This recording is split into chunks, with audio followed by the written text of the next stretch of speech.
and the name of the movie was The Time Machine. And you really should get that and watch it, because H.G. Wells wrote that at the turn of the century. He knew what he was talking about because he was a very important member in the Fabian Society. And the Fabian Society, of course, was an organization set up in England with the help of Lord Milner and Rothschild Moneys and Cecil Rhodes to prepare the entire world for a coming communistic, socialistic world, but not on the Soviet model, but that communism and socialism could be infiltrated into the thinking of peoples in the Western world. And so I highly recommend both of those movies. What's your feeling on the Fabian Society? Eustace, what do you think? Well, the Fabian Society is a very important part of the World Socialist movement. In fact, we have a supposedly hard-right, ultra-conservative group in this country called the Heritage Foundation, founded by the Coors beer fortune, which is actually run by a Fabian socialist from England named Stuart Butler. And you see Stuart Butler appear on programs supposedly espousing capitalistic, free American enterprise ideals, when in fact he is herding the American conservatives into Fabian socialist directives. I mean, so many leading socialists in Europe were members, overt or covert members of the Fabian Society, that basically it has been the hotbed of not only British but European and global socialism and communism. And it was one of the symbols of the socialist movement for many, many years, still used today, is the red rose.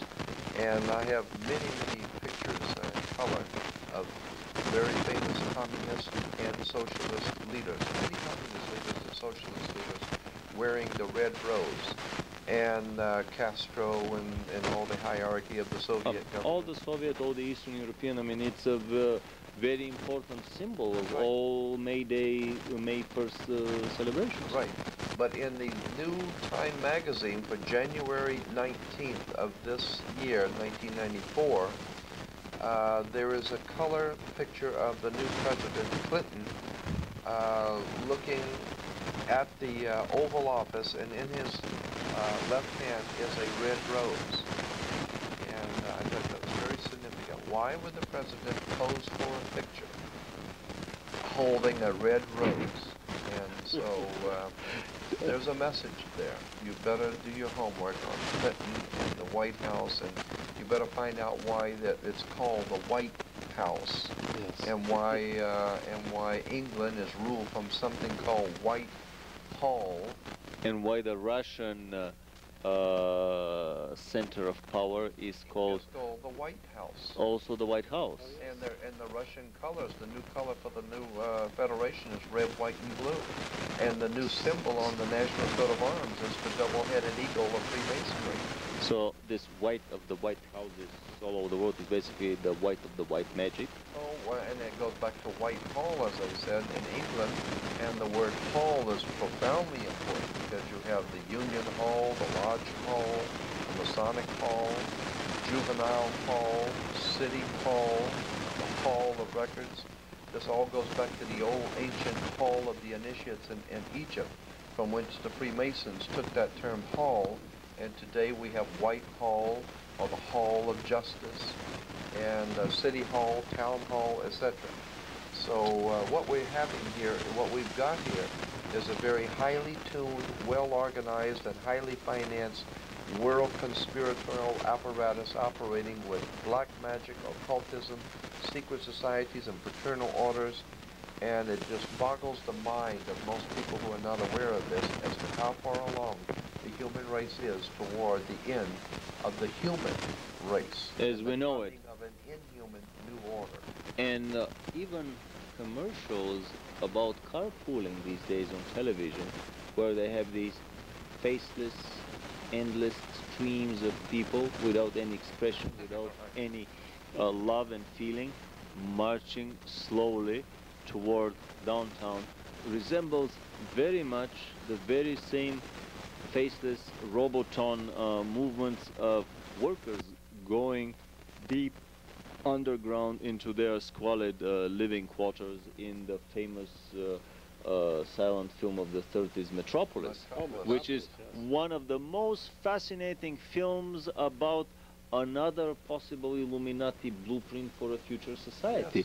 Let's leave the elite to live on the surface of the planet, and all the other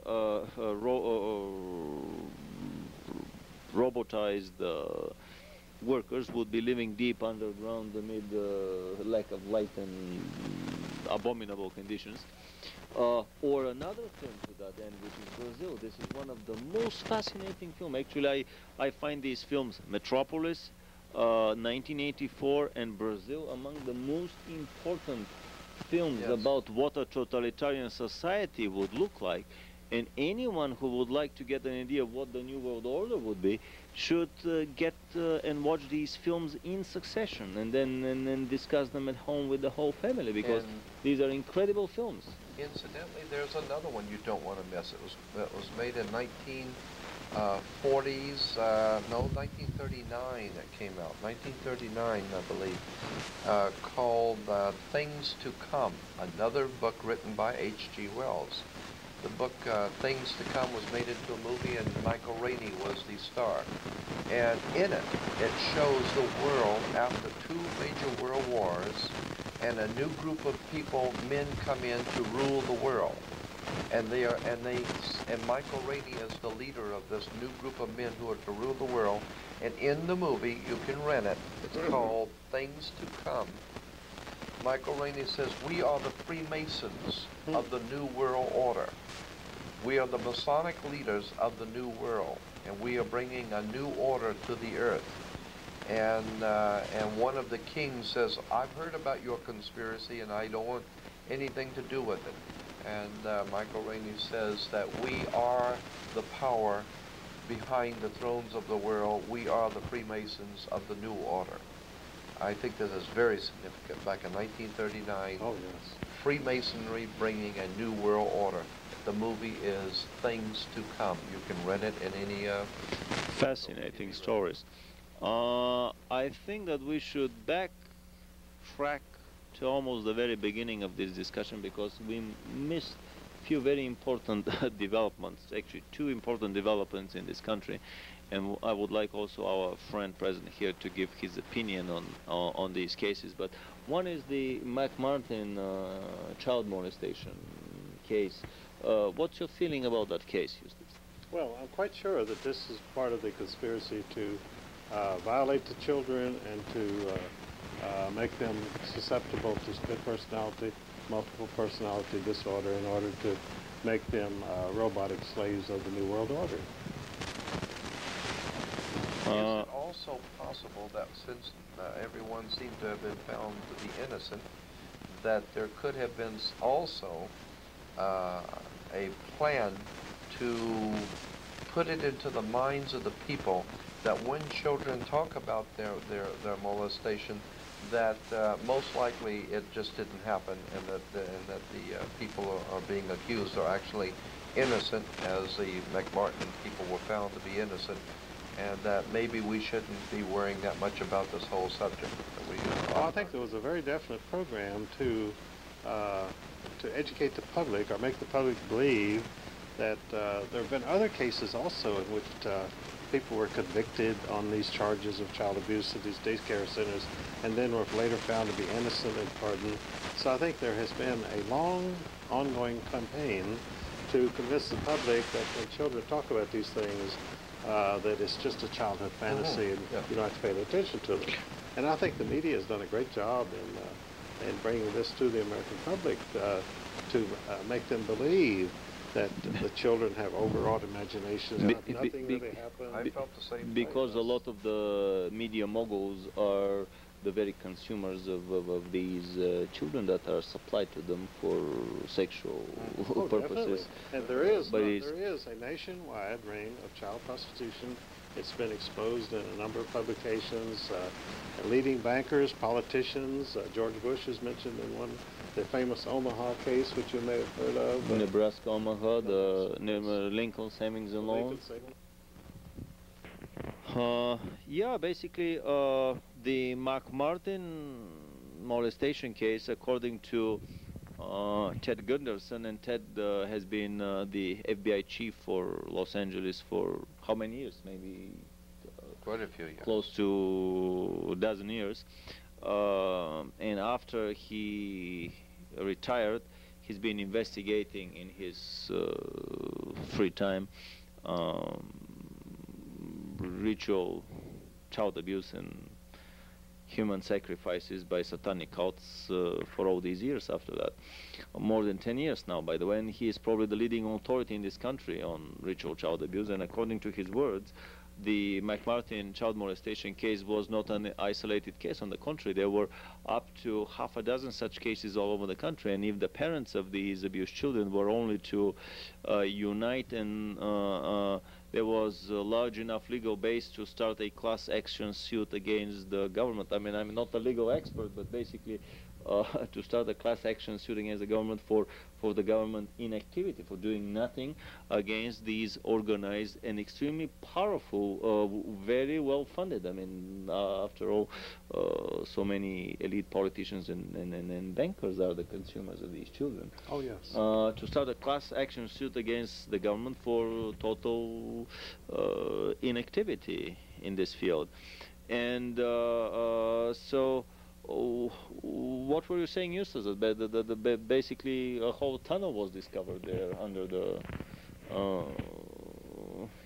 kindergarten. The discovery of the tunnel verified some of the supposedly wild fantasies of the children about going into a tunnel and seeing sacrifices done and so forth. And they claimed no tunnel existed. Well, then they found a tunnel, which really substantiated a lot of the charges the children had made. And not only that, but this tunnel was connecting the what is it, the daycare center with the nearby building, so that the children would be moved quietly to the building, and from that building they would be loaded into limousines with dark windows and taken to the politicians all over town. Yes, that's right. And this is not an isolated case. On the contrary, this is the pattern that exists all over the country. And to make sure that even if the trio or how many of the defendants there were would be convicted, to make sure that these convictions would be overturned, the lady lawyer the prosecutor who was basically trying them, it turns out that she was also a graduate from that very same McMartin preschool. Yes. So then she would be easily implicated as being involved personally in the case, Definitely. as being not impartial, being biased, and the judgment could have been easily overthrown.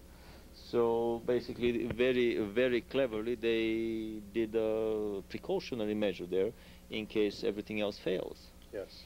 And I mean, this is a pattern that goes on all over the country. Not only small children were taken for sexual gratification to the elite, but what was the other story in Omaha? The Omaha savings and loans, the Omaha, Nebraska. Lincoln Savings. The Lincoln Savings and Loan. King case. That Larry King was supplying young boys to the politicians in Washington. Oh yes, that's absolutely true. And in fact, you find this, that no matter where these things are going on, Los Angeles or Omaha, there's always a link back to Washington. And this again goes back to the Homintern, which I mentioned earlier, the homosexual elite, which is running this country and probably much of the world. One of the now young gentlemen who was a teenager while abused by this cult gave in his court documents the story how he was taken to a wild sexual orgy, locked in a cage.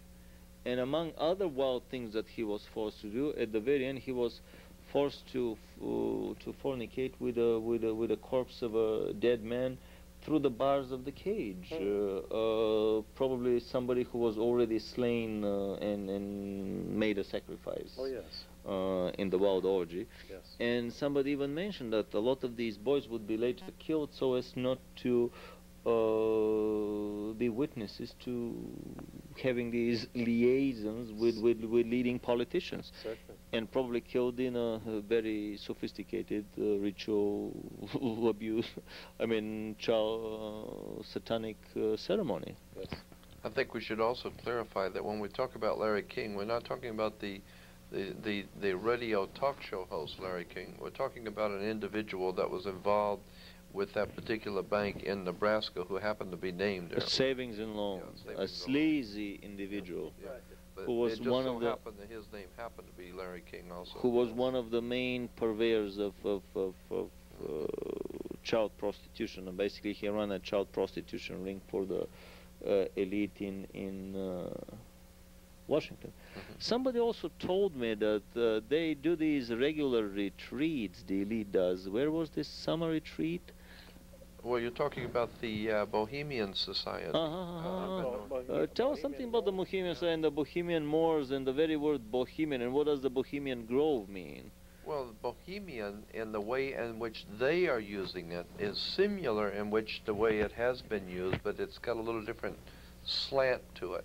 Originally, Bohemian simply meant someone who was like an artist, or a poet, someone who lived the life of an artist that was not the same as the normal person that lives today. Poor intellectual. And so it was kind of like the community of artists and intellectuals, and so that was a bohemian. However, the Bohemian Society that meets in Northern California in the last 2 weeks of July, they have even explained in their own literature what they mean by the word bohemian. They have said that their understanding of bohemian is people who do not live by the same moral or ethical standards as the rest of the human race, people who do not live by the same laws and ethical standards. And so if you understand that the Bohemian Society is made up of all of our living presidents, all of the top leaders in this country, and they are openly saying that they do not live by the same laws and regulations and morality that you do. That's the Bohemian Society that meets once a year in Northern California. For how long do they meet? For 2 weeks, in the last 2 weeks of July. What do they do all these 2 weeks?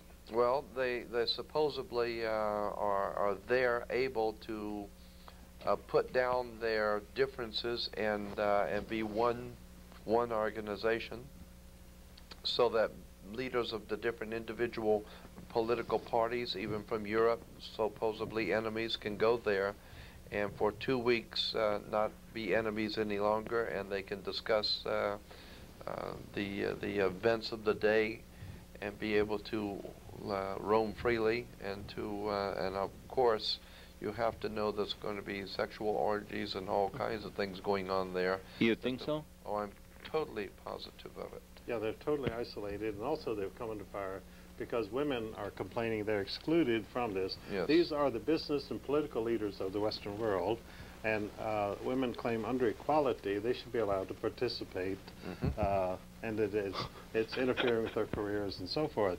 So there are several aspects, and also the fact that it's called a grove, and of course this goes back to the groves. Grove worship, yeah. The grove worship of ancient Babylon, where the bodies of where the pieces of the body of Nimrod were hidden, and in a grove. In a grove, and so the grove itself has deep Freemasonic significance. Very much so. Yeah. Well, basically it's the antipode of the temple worship, because the temples in these societies, especially in the Western society, these are the Christian temples. Yeah. In a Christian temple, you worship in the middle of the day, in broad daylight, open ceremony, open to everyone, every member of that society. But in a grove worship, you practice out of sight of the temple, actually outside of the city, hidden deep in the grove, at night, at midnight, invitation only closed secret society. So it is exactly the diametrically opposite image and procedure to the Christian ceremony. Oh, it's a pagan ceremony, definitely. No doubt about it. And the grove also directly is connected to the Bohemian Grove. The word grove is directly connected to the old Celtic or Celtic magicians, as I said, in England, the Druids, because the Druids were the worshippers in the groves. And so that's a very important term, grove worship. Fascinating thing. How about these Bilderberger meetings that happen once a year? The world leaders there, would they engage in special practices? Because well, I think you are not allowed to be a part of this elite hierarchy unless you have proven yourself. Never allow a decent human being to be in their company. That would be absolutely suicide to allow a human being or a decent man to be in their company, because these people are all perverts. Why would? How could they possibly allow a good man to be a part of their organization? How could they possibly allow somebody with a face of a saint to be among them? Absolutely I mean, not. he would be the black sheep of the crowd. Absolutely not. With all these demonic expressions on their faces. Absolutely. Imagine the most fascinating face that I saw just recently on television. The director of the Federal Emergency Management Agency.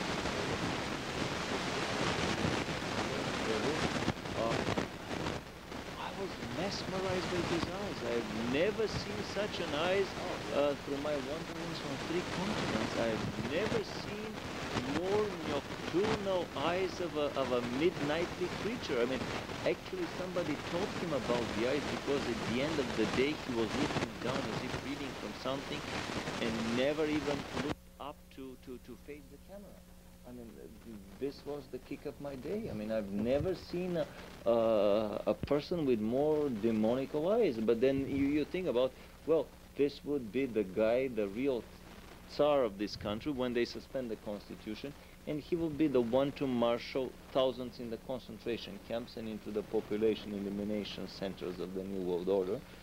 I mean, you have to have the proper individual for this post. And again, I will have to say that there's another movie that you need to see that Robert Duvall played in.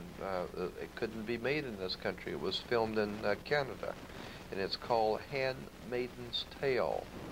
Handmaiden's Tale was filmed in Canada a couple of years ago. Robert Duvall, as I said, was one of the stars. And the story is basically America in the New World Order. And the symbol for the new government of America is the triangle with the eye on top of the pyramid. And it has all together to do with America and the New Order. And it shows vast concentration camps and people who are dissidents and people who do not fit into the New Order are being carted away in trucks, in double semi-trucks, and taken out to be removed and to be exterminated. It's a tremendous movie called Handmaiden's Tale, T-A-L-E.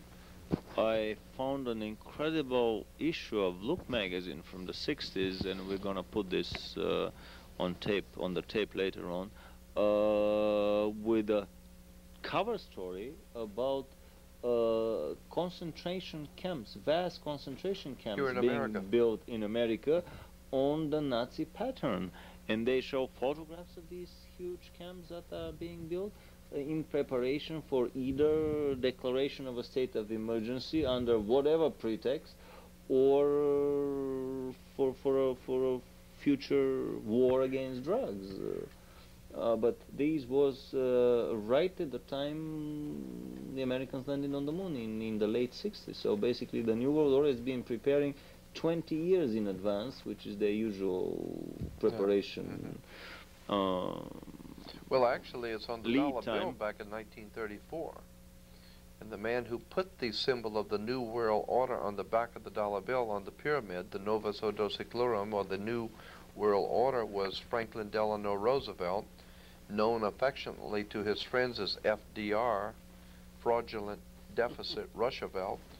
And He is the man that put the symbol on the back of the dollar bill, and he was a 33rd degree Mason, and incidentally he was also on the Council of 33 in Washington, D.C. So what would a 33rd degree Mason be putting the symbol of the New World Order on the back of the dollar bill for?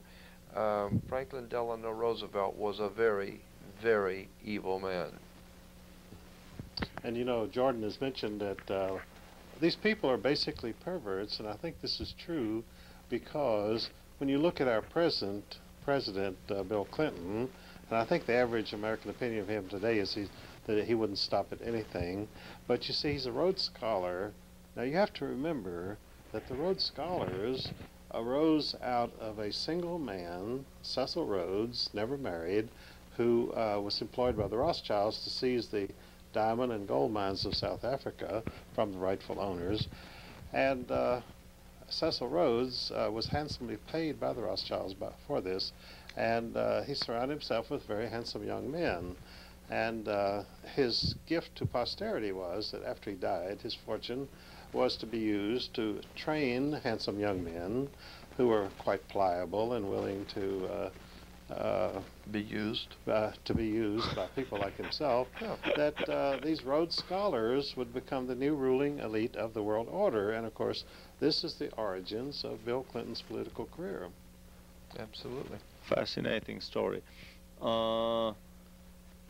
There were stories that, well, I mean, we are a little bit deviating here from the topic, but what I would like to say basically about the American education of the kids, I mean, I think that I find most fascinating, very briefly here, it's basically a rather long story, but we don't have much time.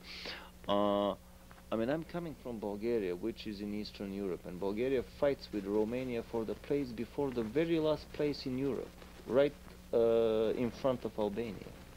Bulgaria, Romania, and Albania, the last three least developed countries in Europe. However, we were fortunate enough to borrow our education from primary school all the way up to university from the German system. I mean, we were allies with the Germans for quite some time. Most of the Bulgarian professors graduated in Germany before the Second World War, and this left a very strong imprint on Bulgarian education. But in Bulgarian schools, I mean, we start a foreign language in 5th